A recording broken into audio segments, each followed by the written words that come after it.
I'm Milton Curry, Dean of the USC School of Architecture, and Della and Harry McDonald, Dean's Chair in Architecture. And it's a great pleasure to welcome all of you to our Fall 2020 Public Event Series. A few housekeeping rules. Our speaker will present for about 45 minutes this evening. That will be followed by a 30-minute Q&A moderated by Trudy Sandmeyer, our school's director of Master in Heritage Conservation Program. And so welcome. Today, as I sit at my home in East Los Angeles with fires raging throughout our great state of California, in Oregon and other locations in the West, one of them just 14 miles away from where I'm sitting right now, and rampant hurricanes and other climate events across the country and the world, it's more imperative than ever that we understand the non-binary conditions between nature and city, between urban and rural, between suburban and greenfield, brownfield, exurban, and all the interstitial spaces contained in and between all these terms. Today, we're fortunate to have a scholar and expert who has surveyed the modern natural and built environment through a lifetime of innovative scholarship, Professor Dolores Hayden. Dolores Hayden is Professor Emerita of Architecture and American Studies at Yale University. She's a former president of the Urban History Association and a fellow of the Society of Architectural Historians. She's the author of several award-winning books about American landscapes and the politics of the built environment. Required reading for anybody who is interested in urbanism, landscape architecture, cities, suburbia. These are truly books that should be on everyone's bookshelf. So some of the books that she's authored: A Field Guide to Sprawl, Building Suburbia, Greenfields, and Urban Growth from 1820 to 2000, The Power of Place, Urban Landscapes as Public History. That book explores urban memory in ethnic communities in downtown Los Angeles. Gender and space have been the subject of an enormous amount of study and scholarship of Professor Hayden's, including the books The Grand Domestic Revolution, A History of Feminist Designs for American Homes, Neighborhoods, and Cities, and Redesigning the American Dream, Gender, Housing, Work, and Family Life. Professor Hayden has also been a fellow. She's held fellowships with the Guggenheim, Rockefeller, National Endowment for the Humanities, National Endowment for the Arts, and the Ford Foundation, and has held teaching positions at MIT, UC Berkeley, UCLA, as well as Yale. Professor Hayden holds a Master of Architecture from Harvard University's Graduate School of Design and a Bachelor of Architecture from Mount Holyoke College. Tonight's lecture is also supported by the Danielian Family Endowment Fund, and we thank Art and John Danielian for their support for the school and for this lecture. Without further ado, please welcome Dolores Hayden to the School of Architecture's Public Event Series. Professor Hayden.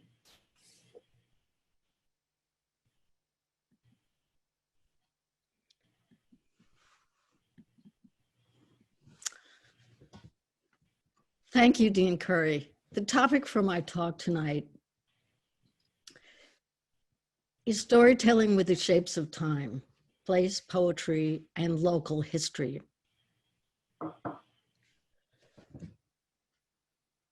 I'm speaking to you by Zoom from my home near New Haven, Connecticut, but recently I've been thinking quite a bit about Los Angeles. The mayor established a civic memory working group, and back in June, a couple of people on the labor history subcommittee of that working group organized a Zoom to ask my advice and discuss what they thought the current issues might be. Some of you, of course, have been reading my book, The Power of Place, Urban Landscapes as Public History, for your courses. And it documents work that I did in Los Angeles on civic memory back in the 1980s and early 1990s. At that time, I was teaching at UCLA. I define the power of place as the power of urban landscapes to nurture citizens' memories, to encompass shared time in the form of shared territory. My talk with you tonight is going to be organized around stories of loss and reclamation. I'm going to talk about a homestead, a barracks buildings, some yards, and some studios. And I'll begin with some of my own work in Los Angeles quite a long time ago, and then move to other projects that I admire. I call all this work storytelling with the shapes of time. None of the projects I'm going to talk about are traditional historic preservation projects, projects where you might have an existing building on its original site ready to be interpreted. These projects, the storytelling projects, involve architects, curators, historians, artists, poets, often working together in teams. And each example will reveal some political history that's being interpreted for future generations. Using these examples, I'll try to explore the power of built environments, even when they've been altered or destroyed, to hold the power to hold and convey resonant public memories. 2020 is certainly a year of extreme upheaval, and perhaps some of these examples will suggest ways you might shape your own work as architects, planners, landscape architects, or preservationists in response to some recent public events. I'm sure many of you are already involved, and I hope to hear about your work when we do a Q&A at the end. I want to begin by saying a little bit about how one might define place and place attachment. I study ordinary buildings and everyday landscapes as an historian of the US built environment. I trace processes, complicated ones, planning, design, construction, occupancy, decay, and demolition. And I bring to urban landscapes a critique of capitalism with an emphasis on the forces that create divisions of gender, race, and class. This is a pretty divided country, although we don't always like to think so or say so.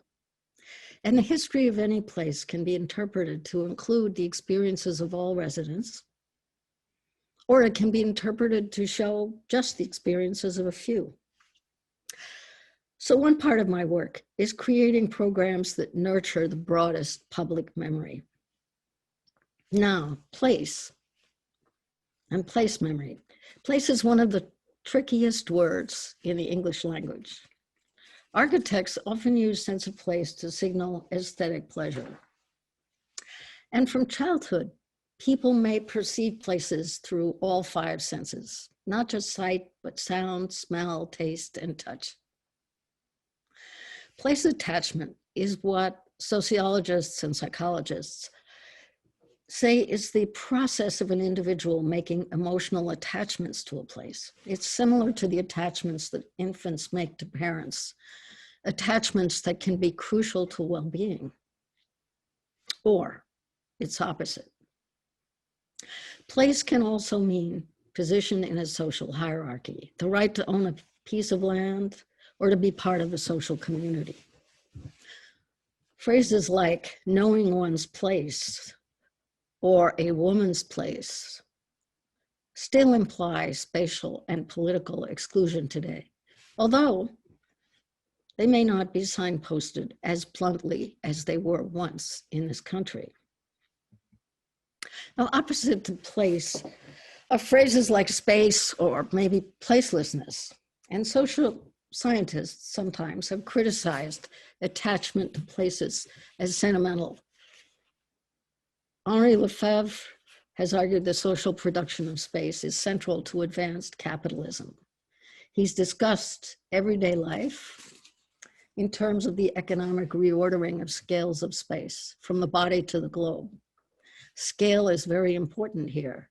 In his analysis, the scale of urban space changes as the economy generates wider, faster processes of production and consumption. Personal loss is a symptom of a larger lack of agency for any individual.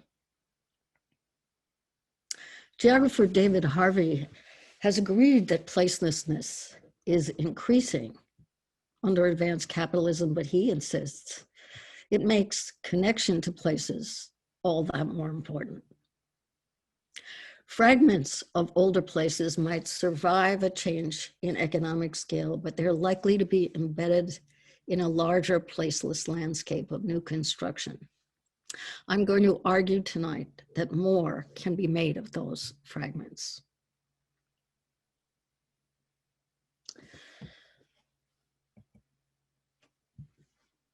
In the early 1980s, I came to Los Angeles to teach at UCLA, and I founded the Power of Place as a small nonprofit. I think someone gave us $5,000. My goal was to explore the public history of workers, especially women and people of color in LA. The logo showed the 1848 commercial grid of LA colliding with the existing landscape of groves and vineyards. And here in a map from 1871, you can see that American grid that was platted on the larger landscape of Los Angeles. Now, when I got to LA in the early 80s, it was a diverse city. At that time, over 1/3 Latino, over 12% African American, over 12% Asian American.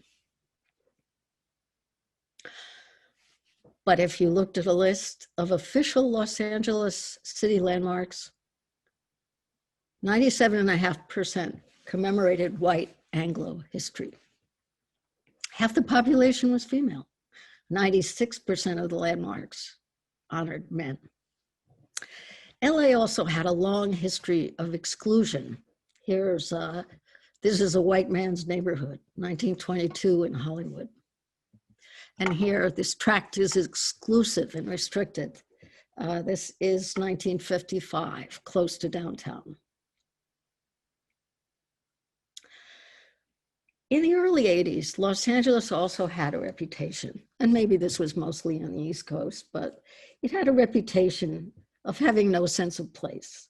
When Gertrude Stein said there's no there, she was speaking of Oakland, but many applied her comment to LA. Others called it 60 suburbs in search of a city. And beyond the cliches, which included swimming pools, movie studios, and highways, I knew there had to be more to say about the second largest city in the United States. So I researched the economic history of LA with the aim of creating a downtown labor history. When I was really thinking about the biggest possible impact of my research, I believed that the labor itinerary would redefine the process of city building. It would show workers as central to building the city. And I wanted to make women's work more visible, so I defined livelihood to include essential labor in nurturing and community building. The workers in Los Angeles included workers in the vineyards and citrus groves, workers in the flower fields. Commercial flower fields were right in downtown in the 19th century. These are Japanese American men, women, and children in those fields. There were produce fields and produce markets. And again, you might find some children there and some Chinese American immigrants here in this particular produce market.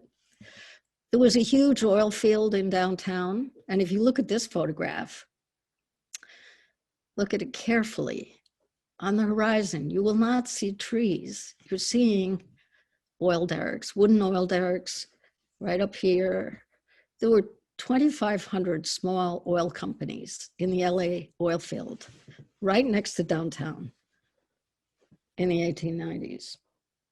And I looked at prefabricated housing factories that were shipping prefabricated buildings and their internal furnishings all over the West. And garment factories, LA was becoming a major center of garment manufacturing. And in addition, I looked at midwives and nurses and of firefighters. Now, every one of these occupations included people of different ethnic groups.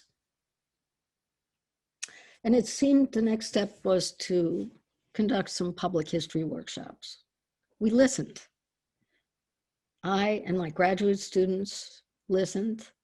We took all the research, which had taken a couple of years in the archives and photo archives, and we invited people to talk about their working lives, their own, their parents, their grandparents. Here are some people at a workshop about African-American history, and this woman, Miriam Matthews, brought scrapbooks. She had saved documents of African-American LA in her garage for years. It was astonishing what resources she was able to pull out of there. Our workshops included teams of historians and artists, as well as grad students working on these projects.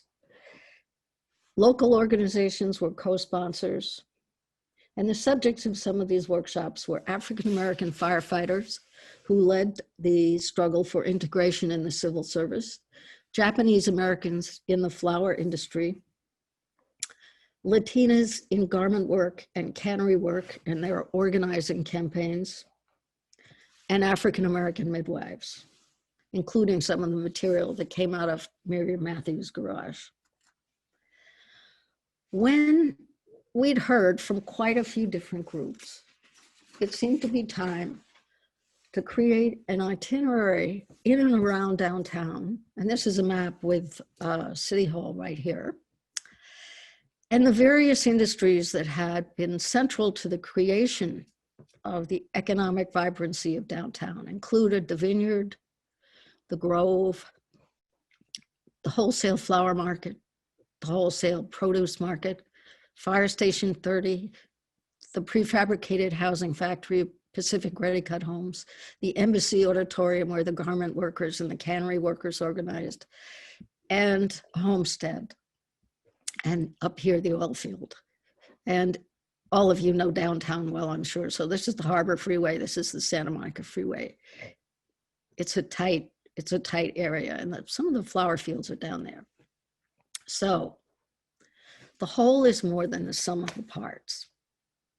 That might be the single most significant thing I can say about this project. There are 9 major sites of livelihood, and we published a roadmap that laid out the history of each one and connected people into this diagram so that people could drive around, walk around, try to understand this labor history in downtown. Some buildings we could nominate for landmark status because of their labor history. Some were already landmarked for real estate purposes, and we needed to reinterpret their labor history. And then there were a few vacant sites where no structures remained.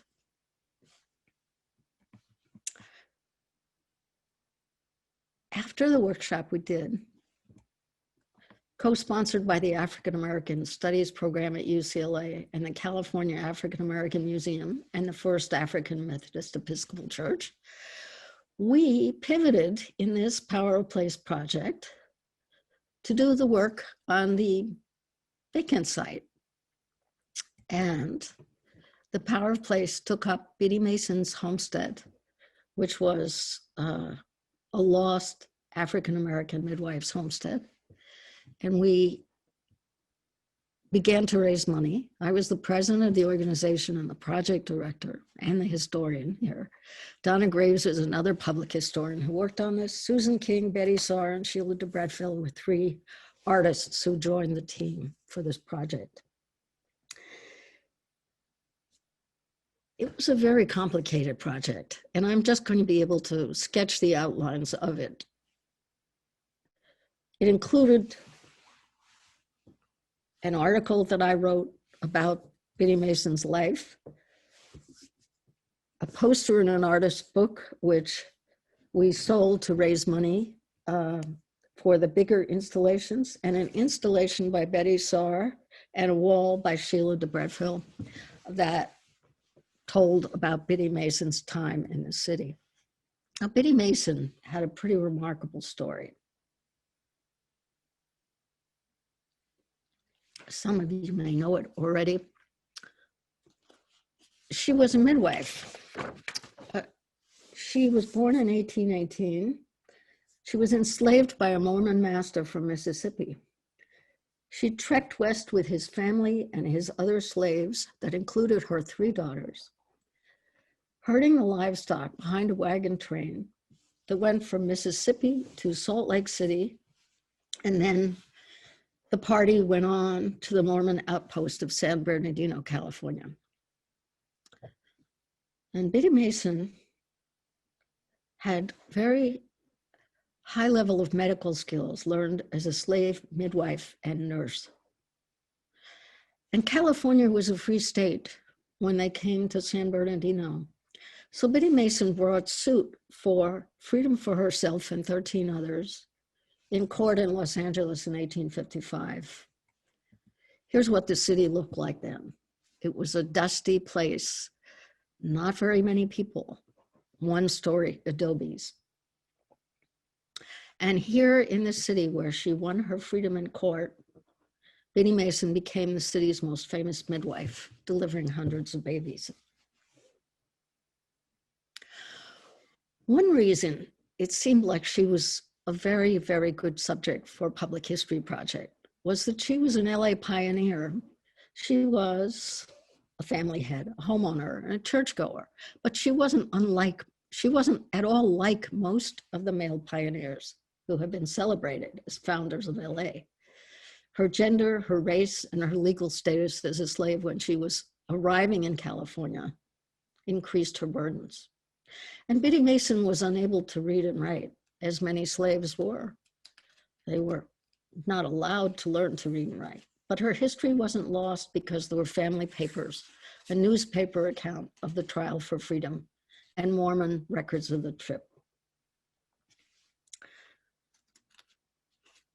One member of the church that she had founded got so excited when I explained what the Biddy Mason projects was going to be about. She said to me, "Child, you're the answer to my prayers."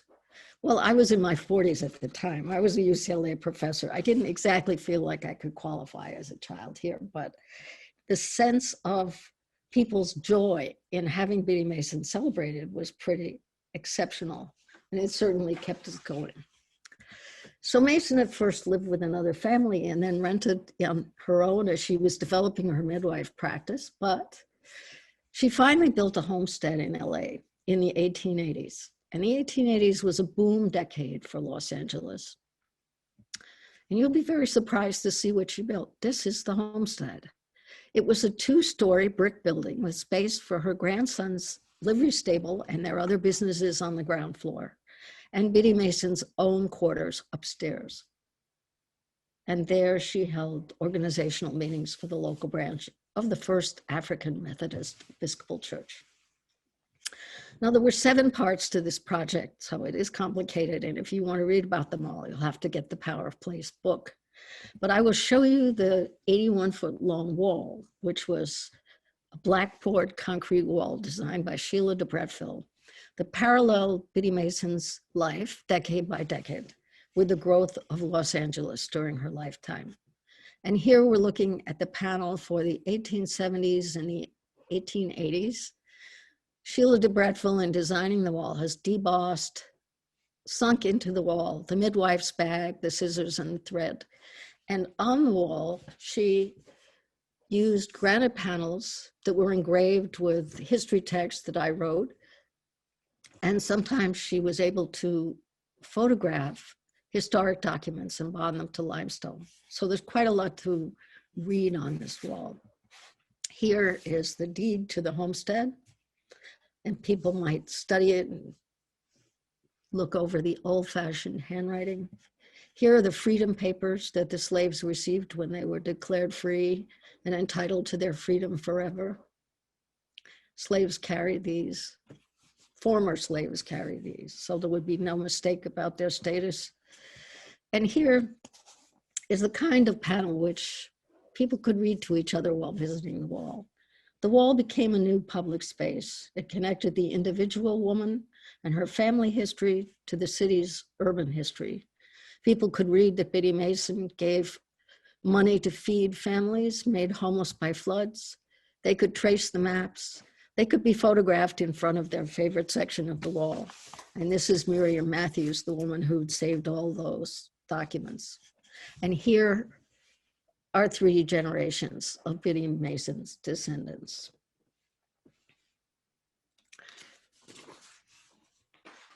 I believe that our project challenged the idea that only massive commercial buildings, skyscrapers, could provide a downtown with an identity. In LA, this small project resonated. It inspired change both in LA and across the country. The First African Methodist Episcopal Church erected a headstone on her unmarked grave in the Evergreen Cemetery. The Community Redevelopment Agency commissioned a small park named for Mason. A local museum did an exhibit on contemporary Black midwives. A storyteller created a performance about her life. The LA Public Library began a collection of photographs of people of color. And years later, when the new National Museum of African American History and Culture opened in Washington, D.C., a major exhibit was called The Power of Place, and a section was dedicated to Bessie Mason. And the list goes on. Just last month, Bessie Mason's remarkable journey is the subject of a website that mapped her trip from Mississippi to California.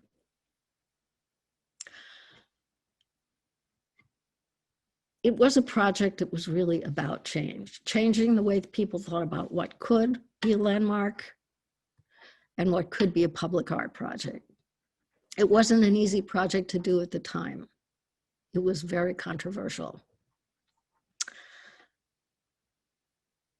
But it was worth pursuing in every sense. And some of you probably know it. Some of you probably been there. The next project that I want to tell you about is also one that was about transition and change. The barracks building was a building that enabled Karen Ishizuka, who was a curator of an exhibit called America's Concentration Camps at the Japanese American Museum. It enabled her to reinterpret the internment. She had been given a building, but it wasn't a building in LA, so she had to figure out how to transport it, where to put it, and how to tell a story. This is Karen Ishizuka. Between 1942 and 46, there were 120,000 Japanese Americans who were living on the West Coast and were forced to abandon their homes and businesses on very short notice.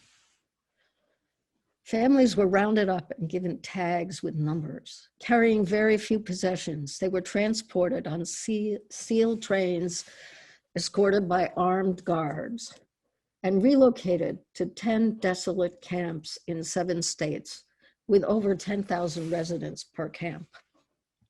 This one's Manzanar, California, as photographed by Dorothea Lange. Community leaders were treated even more severely than ordinary families. They were taken into custody and held without charge and without trial. A surviving wooden barrack structure from an internment camp in Heart Mountain, Wyoming was donated to the museum. And Ishizuka said, by engaging the audience in the presentation of its own history within the context of the exhibition, she wanted visitors not only to recover history, but to recover from it as well. This is the dialogic process that is part of really good public history. It's a phrase from Jack Chen, noted public historian, and certainly that was behind our workshops around the various labor force groups in LA, but this was taking the dialogic process even further. The survivors and volunteers traveled to Wyoming to dismantle the building. They trucked the boards back to LA and they re-erected the structure on a vacant lot facing the museum. This is the barracks building that they reclaimed from Wyoming, and they re-erected it near the First Street Historic District in Little Tokyo, which is where the museum's located. They constructed an additional section of the barracks and a fence and watchtower to suggest what the larger camp was like. Former inmates gave tours.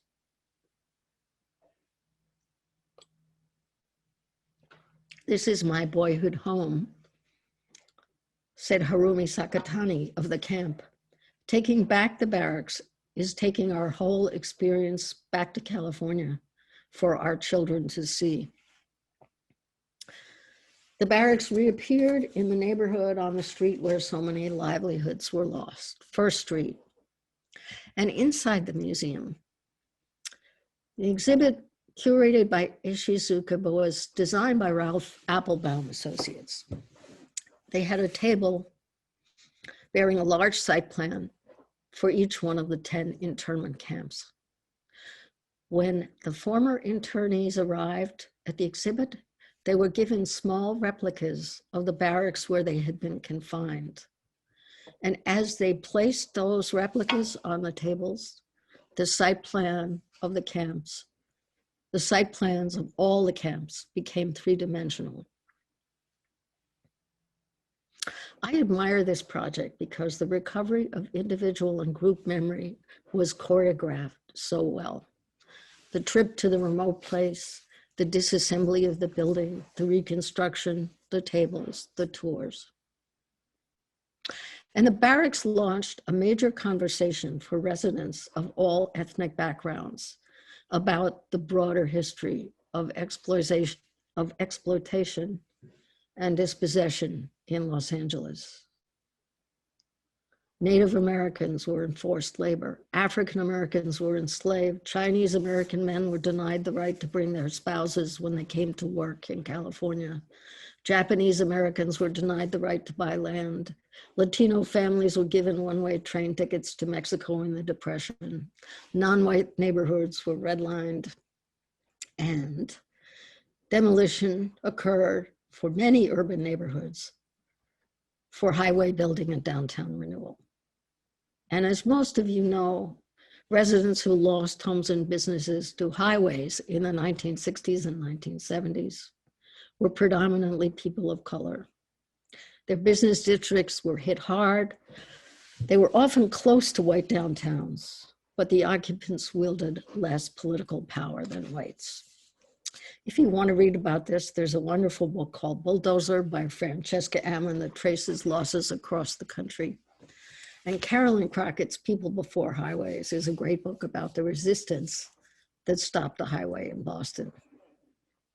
My next example of a project, a subject, a writer, is a writer critiquing this period of highway building, a poet reflecting on individual attachment to places and some of their personal and collective losses.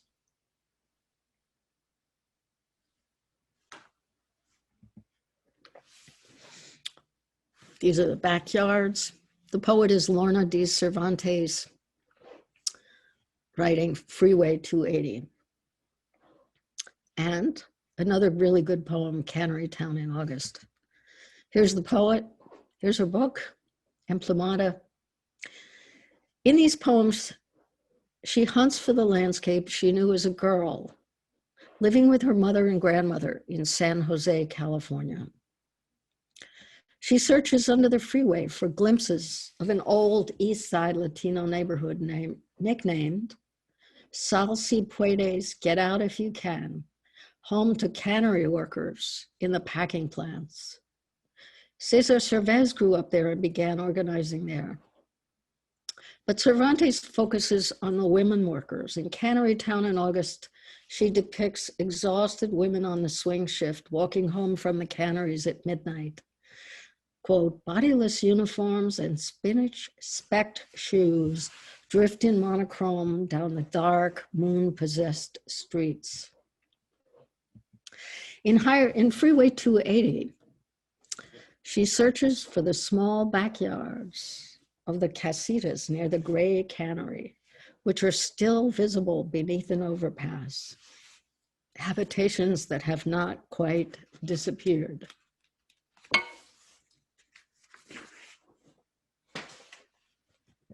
Here's the whole poem Oops. My screen is cutting off the top line. Las Casitas, near the gray cannery, nestled amid wild abrazos of climbing roses and man-high red geraniums. The freeway conceals it all beneath a raised scar. Cars and trucks speed past, drivers oblivious. But under the fake wind sounds of the open lanes in the abandoned lots below, new grasses sprout while mustard remembers. Old gardens come back stronger than they were. Trees have been left standing in their yards. The poet tells us that the old women come here with paper bags. They're gathering, they're picking apricots, cherries, and walnuts. They're gathering greens. They're gathering spinach, mint, purslane. And she says, I scramble over the wire fence that would have kept me out. Once I wanted the rigid lanes to take me to a place without sun, without the smell of tomatoes burning on swing shift in the greasy summer air. Maybe it's here, on Los Campos Extraños de esta ciudad, where I'll find it, that part of me mown under like a corpse or a loose seed. I admire this poem because the writer has connected 3 generations in her family to extraordinary change in the city and a vivid evocation of a most unlikely place where she finds the spinach that her grandmother planted. Now, the last example I want to convey to you is about studios. And this is a public humanities project called the Mastheads. It's a project that includes a good deal of literary material. And the Mastheads was founded in Pittsfield, Massachusetts by a group including architects Tessa Kelly and Chris Parkinson, literary scholar Jeffrey Lawrence, and poet Sarah Trudgeon. Here are some photographs of the 4 founders.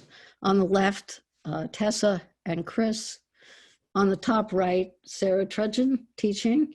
And on the bottom, Jeffrey Lawrence, the literary researcher. They join architecture, history, and writing to recover and extend the literary history of Berkshire County in Western Massachusetts. They connect the industrial city of Pittsfield, where jobs have been lost over decades, to the resort areas around it. It's a complicated program. It includes literary programming in the summer, and in July, a residency program for writers, and in the winter, an educational program for local schools. The masthead is a lookout post high up on the main mast of a sailing ship. And every summer, the masthead's teams celebrates the history of Berkshire writers, many of whom addressed abolition, women's rights, and civil rights in the 19th century. But the mastheads aims to extend that history from writers like Herman Melville, W.E.B. Du Bois, Catherine Mariah Sedgwick, and William Cullen Bryant to younger writers. And so they recruit 5 young writers for summer residency, and they live in a shared house in the city. And they work in 5 mobile writing studios that Kelly and Parkinson designed. And you see them here. Each studio includes a built-in desk with strategically placed openings for the writer to enjoy views of a literary landmark in the Berkshires. The size of these was determined by road and bridge clearances.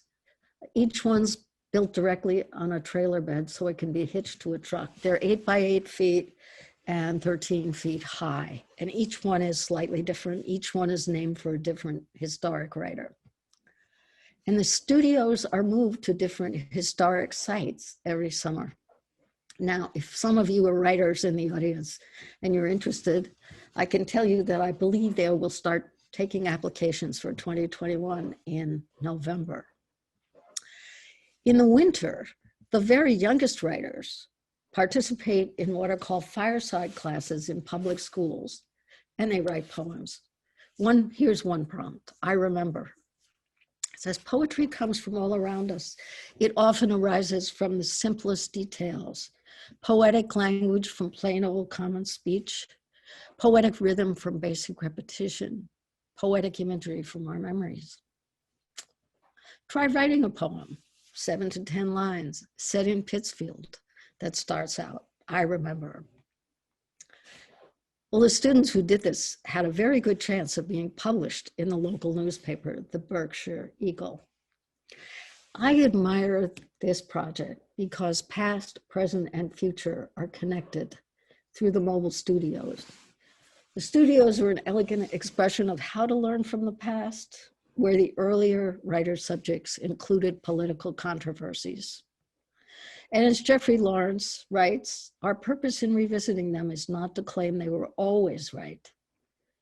Rather, is to show that they passionately and at times messily engaged with the problems of their era, and that understanding that engagement helps us wrestle with problems of our own. And here are some of the children in the playing in the Mastheads writing studios. I think they're too short and too young to be sitting at the desks, but they're certainly having a good time fooling around with them. So in conclusion, let me just say that Los Angeles is a wonderful city for discussing spatial exclusion and spatial inclusion. Spatial exclusion is never an abstraction. The United States has been scarred by centuries of injustice. People have been dispossessed, enslaved, deported, interned, and jailed. In the last century, women and people of color had been excluded from polling places, jobs, parks, swimming pools, trade schools, and universities. We've been sent to the back of the bus, seated in the balcony, directed to use the service elevator. The homestead, the barracks, the yards, and the studios all express concern for injustice in different ways, mourn different losses, praise different kinds of activism. And they are all some kind of political testimony. And I can't close this talk about political testimony without mentioning the Los Angeles Urban Rangers. These are architect, geographer, historian teams that dress up as National Park Service rangers to lead tours of capitalist environments. They've been going for about 15 years. Therese Kelly, Jenny Price, Kathy Gudis, Emily Scott, Sarah DeLayden. Well, they deserve a lecture of their own as scholars of urban history who are also recognized as performance artists. You should invite them. I admire their work so much that when I hosted a panel at a conference where they were present in Philadelphia, I actually offered to put on the ranger hat. I don't think they believed I was serious, but I was. So they make me optimistic about ways of connecting individual stories and urban stories. And when we look back at the homestead, the barracks, the yards, and the studios, they have one major thing in common. They connect urban places and politics to the scale of the body. Think of visitors running their hands over the Freedom Papers. Think of a former internee wielding a hammer to dismantle the barracks. Think of a woman climbing under an overpass, extending a hand to pick spinach. Think of a young writer wielding a pen, working at a desk with a view of the house where Melville wrote Moby Dick. Advanced capitalism has reshaped landscapes. Most of what we have left are the fragments of earlier times.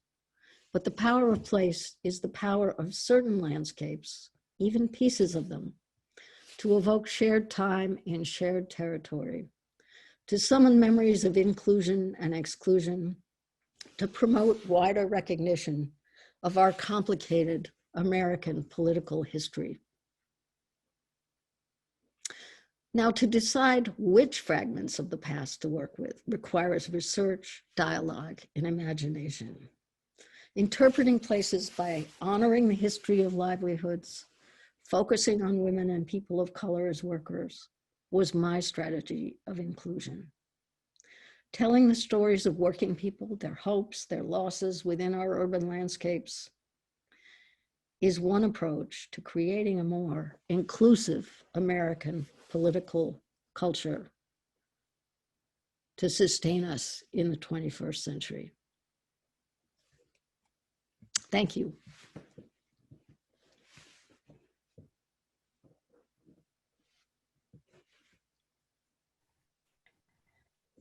Thank you. This is Trudy back to join you, and I'm wondering if I could get you to stop sharing your screen, perhaps. Okay. There we go. Great.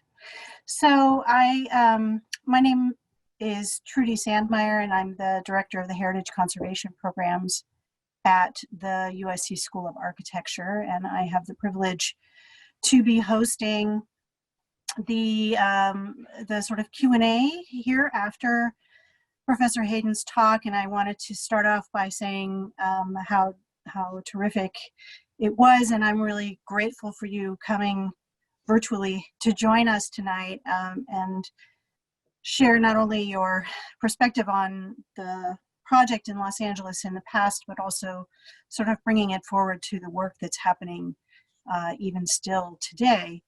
I wanted to remind everyone that if you do have a question, please go ahead and put it in the Q&A, and I will do my best to sort of delve into those questions and bring them forward for discussion as we go. So I'm going to start off while people have a chance to type their questions in, and just sort of off the bat, ask you, in today's context, in the world that we find ourselves, I know you talked about some of the work that's going on going forward, but are there things that really have struck you in the sort of current situation in which we find ourselves, revisiting issues of monuments and monumentality and landmarks and storytelling and agency? Are there projects and things that are happening around the US that you're particularly inspired by, aside from the ones you presented? Are there opportunities that are ripe for the picking that you think, oh, I just wish someone would do this project? What are the kinds of things out there that you see as opportunities for the sort of next generation to tackle? Well, I guess the first thing I would say, Trudy, is that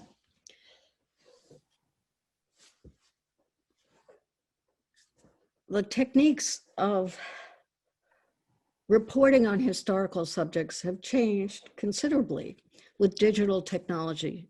So now it's certainly possible to convey a great deal of local history on city walks that involve cell phones and don't necessarily have to involve getting the Public Works Department to improve something put in the sidewalk or something which is, $1 million project. So I think there's a huge amount of flexibility and variety in terms of what can be done locally. And then added to that, GIS mapping has made so much more extensive work possible in relocating sites and connecting sites, so that that's another really fruitful area of endeavor. When I look back to what seemed possible in the 1980s, it was a different era in terms of making something in public space that required a long bureaucratic process and a good deal of money if that thing was to be permanent. So I'd say that there are hundreds of projects, and I probably could have written this talk 10 times over. And many of you know projects you're excited about. So I'd be interested in hearing about the ones you're doing or the ones that seem to you to really be moving forward very rapidly. I've certainly also read a great deal about people tearing down statues, but the focus of my talk was not so much about eliminating painful reminders of segregation or domination, but thinking about how to restore certain kinds of memories and make them resonate. So it's the other side of the practice. Absolutely. So I wanted to just tackle a few of the questions that have come in. So one of them was, if you were starting the Power of Place project again today, what, if anything, might you do a little bit differently? Well, I don't think we can come back to 1983. And 2020 is a very, very different time.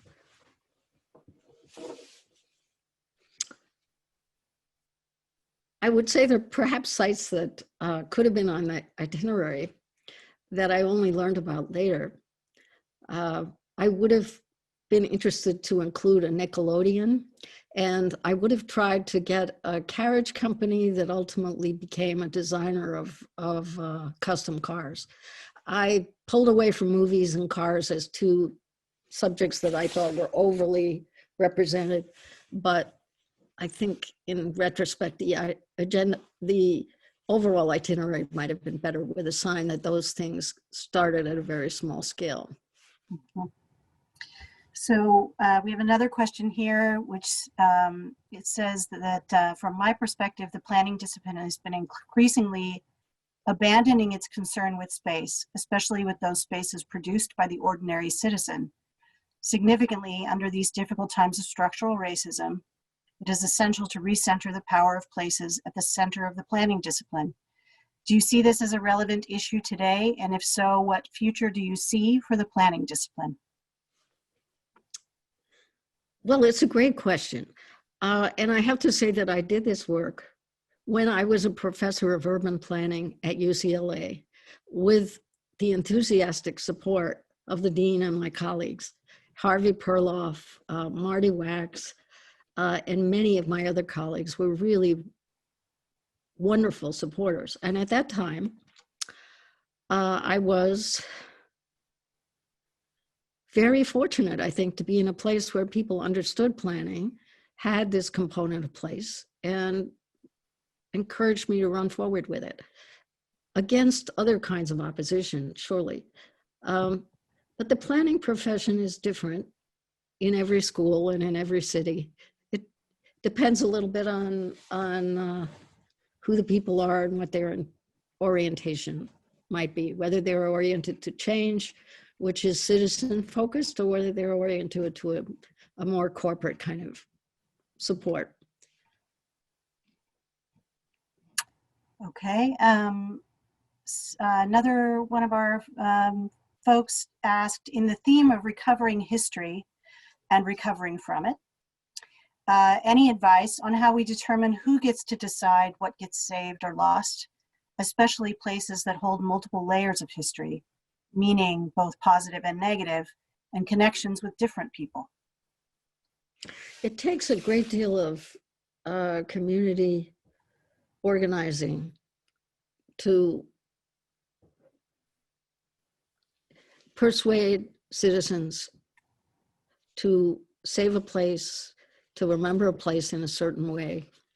And I don't think there's really any way around that. It takes a lot of energy to make those connections and make those arguments and find the right way to do it. I don't think there are any real shortcuts. Mm-hmm.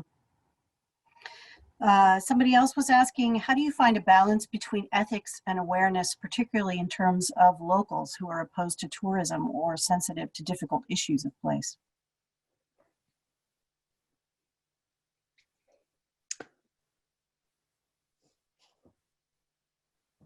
I'm not sure you can always find that balance. You can try.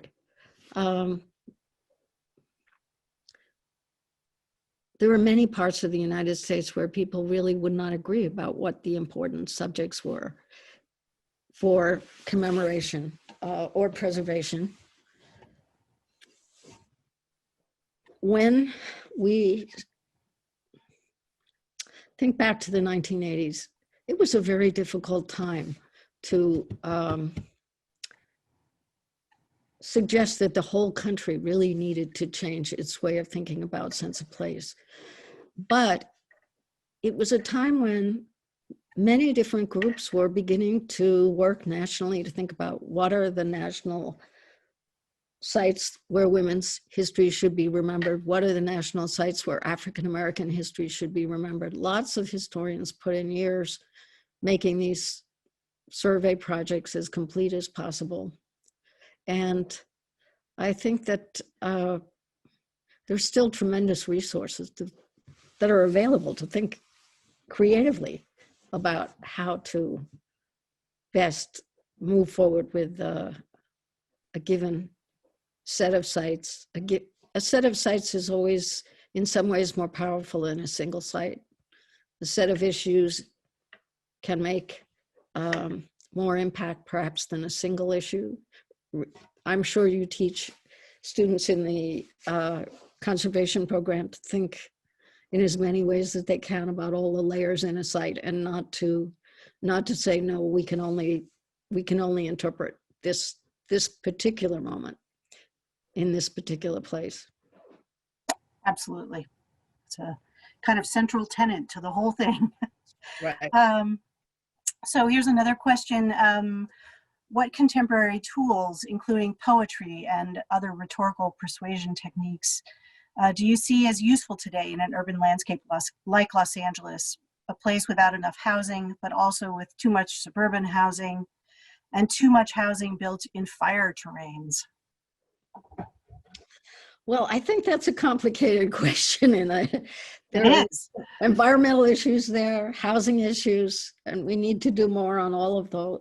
Certainly more on the environment, climate change, more on affordable housing. Now, the poetry piece. I taught a course at Yale for the last 4 or 5 years I was there, called Poets Landscapes. I wanted to look at how many American poets, going back to poets like Frost or Dickinson, had reacted to and embedded images of American landscapes in their work over time. And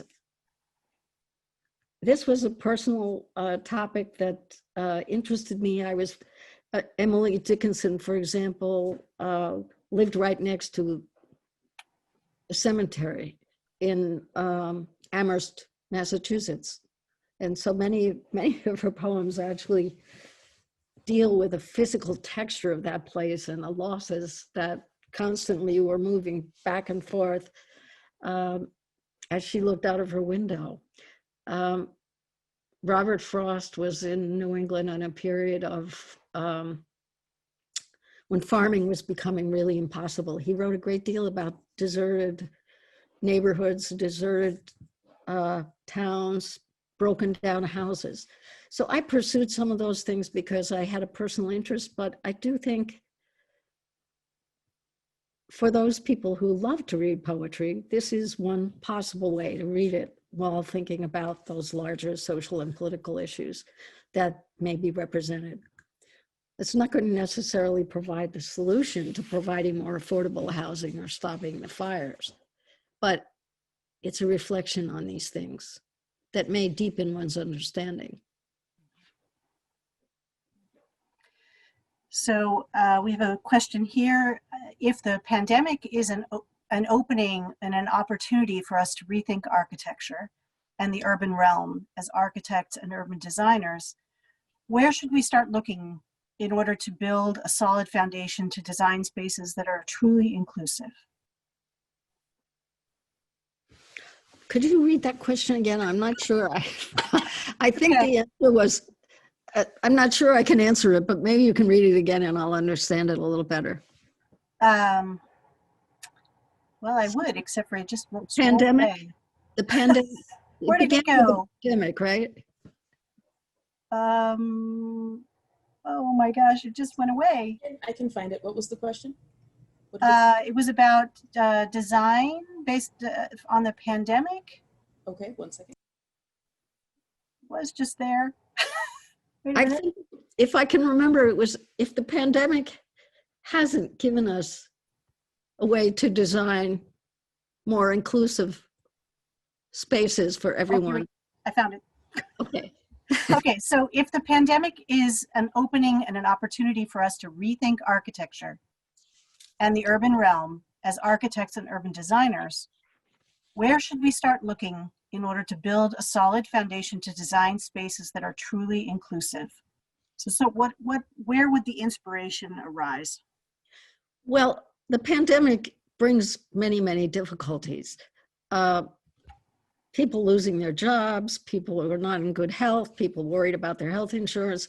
It seems to me the pandemic has stopped a lot of our normal processes, but that's not necessarily an opening for making everything more equal and more, to make a more nurturing society. We might hope that it could do that. I think it's very difficult to deal with a major public health crisis and turn that into a totally positive experience. One thing I think that's certainly come up has been the frontline workers who are taking care of the sick and how little support we provide for essential workers and caring workers and people who do the nurturing.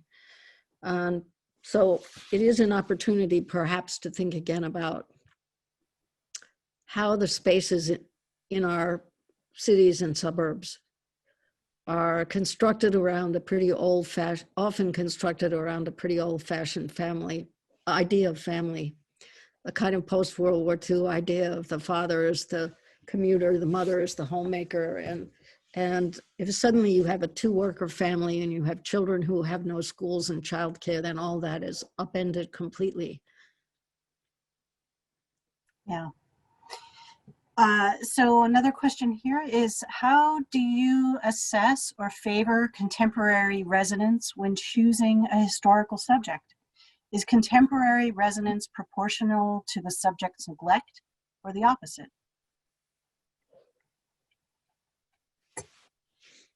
I'm not sure I understand the question, but I assume, let me see if I do. To say, all right, there was once an Irish American tenement neighborhood in New York, and over time that became a neighborhood of people who came from Latin America. And now, do we consider Latin American history more important than Irish American history? So if that's the question, I think there's no easy answer to that. You have to think about the broadest issues of audience and resources and possibilities, and ideally think of ways to connect them. For example, maybe you would find that both groups had small grocery stores, mom and pop grocery stores, and maybe that's a common interest and a common way of earning a living and something that's often fitted into these very dense residential neighborhoods. Well, I would explore that, but it might not be the only way in. It might be that there were saloons or bars or bodegas, something that is part of everyday life in both kinds of neighborhoods. And maybe you could find a way to connect both audiences. To link those layers of history together. Possibly. Yeah. So there's a lot of questions about what projects are you working on right now? What's next from you? And maybe you were saying a little bit before you started, you were describing a little bit about your most recent poetry book. And I think people would love to hear about that. Well, my most recent book is a book of poems called Exuberance. And it's my third book of poems. Quite a bit of Exuberance is set in LA. It is a book in the voices of daredevil aviators from about 1910 to 1930, people who were among the first to fly, and there were men and women who made a living as daredevils who showed off airplanes to other Americans who'd never seen a plane. So I had quite a lot of fun researching this because when I started, I knew almost nothing about aviation. But what kept me going was a sense of the vitality and energy that people put into perfecting these technologies and having the courage to pursue these very dangerous careers. And it was the project that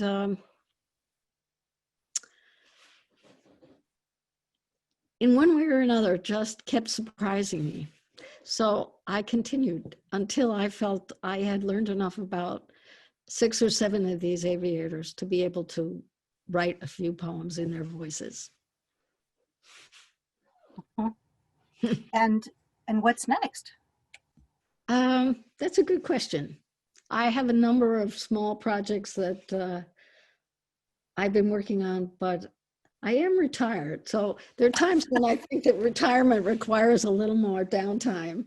And then there are other times when I pursue something. So my most recent article was about Mrs. America, which is the program on Hulu, a 9-segment dramatization of the second wave of American feminism with quite a few interesting episodes about the struggle over the ERA in the 1970s and 1980s.